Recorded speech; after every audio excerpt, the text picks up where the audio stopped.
தனுகுரு சொந்தங்கள் எல்லாத்துக்கும் வணக்கங்க. இன்றைக்கி வெள்ளிக்கிழமை காலை வணக்கங்க எல்லாத்துக்கும். இன்றைக்கி சாப்பாடு வச்சாச்சுங்க. கத்திரிக்காய் சாம்பார், ரசம் எப்படி வைக்கலான்னு பார்க்கலாங்க. சாதம் வச்சு விட்டாச்சு. பருப்பு நம்ம கழிஞ்சு வச்சுருக்கோம். நீ அந்த ஆடை படிஞ்சதுக்கப்புறம் எடுத்து போட்டுட்டு காமிக்கிறேங்க. பாருங்கள், பருப்பு வேக வைக்கிறதுக்கு அந்த ஆடையெல்லாம் எடுத்து போட்டாச்சு. கொஞ்சோண்டு கருகாப்பில், கொஞ்சம் பெருங்காயத்தூள், இதெல்லாம் இதில் போட்டுடலாங்க. போட்டு இதில் மூடி வச்சிடலாம். அதுக்கப்புறம் புளி, ஒரு சின்ன பெரிய நெல்லிக்காய் சைஸ் அளவு புளி, ஒரு 3 தக்காளி ரசத்துக்கு, கத்திரிக்காய் சாம்பாருக்கு போடுறதுக்கு. நீ கத்திரிக்காயெல்லாம் கட் பண்ணிவிட்டு காமிக்கிறேங்க. சொல்ல மறந்துட்டேன், விளக்கெண்ணெய் ஒரு 2 ஸ்பூன் ஊற்றி மூடி வச்சுருங்க. பாருங்கள், விசில் அடங்கி வச்சாச்சு. இது ஒரு கடாய் வச்சு எண்ணெய் ஊற்றி கடுகு போட்டிருக்குதுங்க. கடுகு, ஒரு காஞ்ச மிளகாய் போட்டிருக்கேன் தாளிக்கிறேன். அடுத்தது கொஞ்சோண்டு வெந்தயம் போட்டுக்கலாங்க. வெந்தயம், ஒரு 4 சீரகம் போட்டுக்கலாம், 2 மிளகு போட்டு, பெருங்காயத்தூள் இப்போ போடணும், ஆனால் போட்டால் கரிஞ்சிரும். அதனால் நம்ம இதை போட்டு, ஏன்னா எண்ணெய் ரொம்ப நேரமாக ஹீட் ஆகிடுச்சுங்க. அதனால் இந்த பெரிய வெங்காயம், ஒரு 2 தக்காளி நல்லா கட் பண்ணி வச்சுருக்குறேங்க. இதில் கொஞ்சம் பெருங்காயத்தூள் போட்டுக்குவோம்.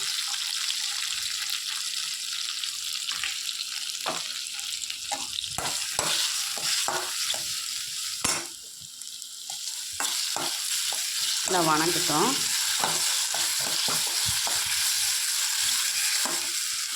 நம்ம சாம்பாருக்கு மொத்தமாக தாளித்து விட்டுறோம். நம்ம லாஸ்ட்டில் தாளிக்க போகிறதில்ல. இதுதான் நீங்கள் தாளிக்கிறது. மிளகாத்தூள் ஒரு 2 ஸ்பூன் போடுறோம். காரத்துக்கு ஏற்ப இன்னொரு ஸ்பூன் கூட போட்டுக்கலாம்.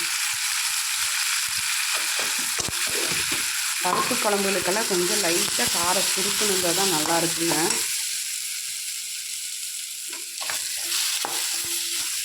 ஃபஸ்ட்டு இது நல்லா குழஞ்சி வணங்கிட்டுங்க. அப்புறம் காமிக்கிறேன். கொஞ்சம் தண்ணி ஊற்றணும், இத்தனோண்டு, ஏன்னா கீழே பிடிச்சிருச்சுன்னா கரிஞ்சிடும்.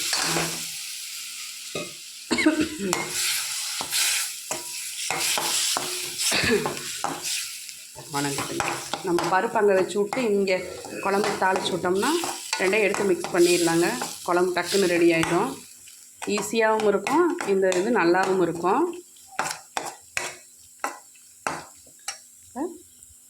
கத்திரிக்காயை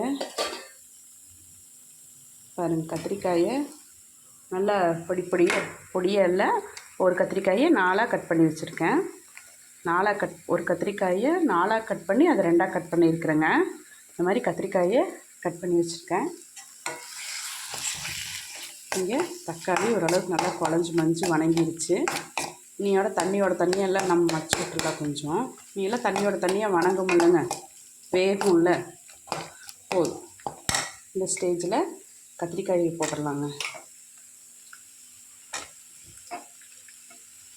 கத்திரிக்காயை போட்டுட்டு நல்லா ஒரு கையில் வச்சு ஒரு நல்ல ஒரு வணக்கிடலாங்க.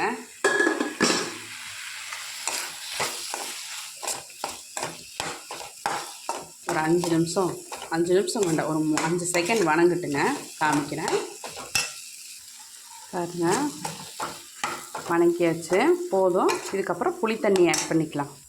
பாருங்கள், புளி தண்ணி விட்டாச்சு. இனி இது நல்லா வேகட்டும். நம்ம வேணுங்கிற அளவு உப்பு போட்டுக்கலாங்க.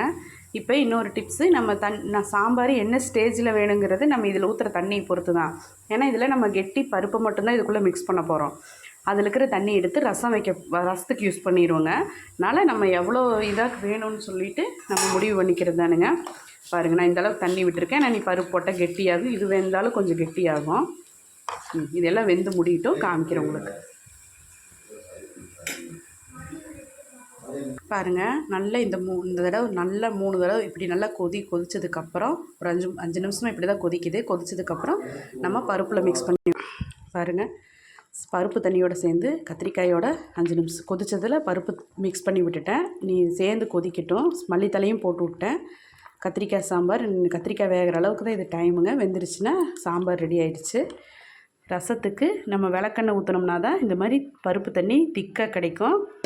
ரசத்தை எப்படி தாளிச்சுடலான்னு பார்க்கலாம். பாருங்கள், ரசத்துக்கு பூண்டு ஒரு 5-6 பல் பூண்டுங்க, கொஞ்சம் கருகாப்பில் தழை, வரமிளகா 1 போட்டுடலாம். வரமிளகாயை பிச்சு போட்டுடலாம். பிக்கவே முடியல. வரமிளகாய் போட்டுருங்க. அப்புறம் சீரகம், இன்னொரு சீரகம் போட்டுக்கலாம். மிளகு கொஞ்சம் நிறையாவே போட்டுக்கலாங்க, நல்லாயிருக்கும் ரசத்துக்கு. இதை போய் நம்ம ஒரு சுற்றிட்டு வந்துடலாம். பாருங்கள், எண்ணெய் ஊற்றி கடுகு, வரமிளகா, பெருங்காயம் எல்லாம் போட்டு தாளிச்சு விட்டு, இப்போ நம்ம ரசத்துக்கு நுணுக்குனது எல்லாத்தையும் தாளிச்சு விட்டாச்சு. பருப்பு தண்ணி, தக்காளி தண்ணி, புளி கரைசல் எல்லாத்தையும் ஊற்றியாச்சு. உப்பு போட்டாச்சு. கொத்தமல்லி தலையில் அந்த தண்டை மட்டும் இதில் வெட்டி போட்டுட்டு, இலையை இந்த மாதிரி ரசத்தை எந்த குண்டாவில் நம்ம மாத்திரமோ அந்த குண்டாவில் போட்டு வச்சிடணும். அப்படியே ரசத்தை எடுத்து இதில் ஊற்றி வச்சிடணுங்க. சாம்பார் இங்கே எல்லாம் ரெடி ஆகிடுச்சு. நம்ம அதே குக்கரில் நான் அதில் தாளிச்சு விட்டுருந்தோம், அதை எடுத்து இதுலேயே நான் மிக்ஸ் பண்ணி விட்டுட்டு அதே கடாயை ரசம் தாளிக்கிறதுக்கு யூஸ் பண்ணிட்டுனுங்க. இன்றைக்கி சாப்பாடு நம்ம வீட்டில் வெள்ளை சாதம், வரகரி சாதம் இன்றைக்கி செய்யலைங்க. நான் தான் வரகரி சாப்பிடுவேன். இன்றைக்கி சாயங்காலம் தான் சாப்பிடுவேங்கனால சாயங்காலம் வச்சுக்கலான்ட்டு செய்யலைங்க. சாம்பார், கத்திரிக்காய் சாம்பார், ரசம், சாமிக்கும் சாம்பார் சாப்பாடு வச்சாச்சுங்க. இது வரைக்கும் இதே மாதிரி கத்திரிக்காய் சாம்பார் செஞ்சு பாருங்க, சூப்பராக இருக்குங்க. இது வரைக்கும் எல்லோரும் தனுகுரு சேனலை சப்ஸ்கிரைப் பண்ணுங்கள். எனக்கு இது வரைக்கும் சப்போர்ட் பண்ணதுக்கு ரொம்ப நன்றிங்க. என்னோடய சேனலில் மறுபடியும் சொல்கிறேன், என்னோடய சேனலில் பொறுமையாக பார்த்ததுக்கு ரொம்ப நன்றிங்க. நாளைக்கு அடுத்த சமையலில் பார்க்கலாங்க. Thanks for வாட்சிங்க.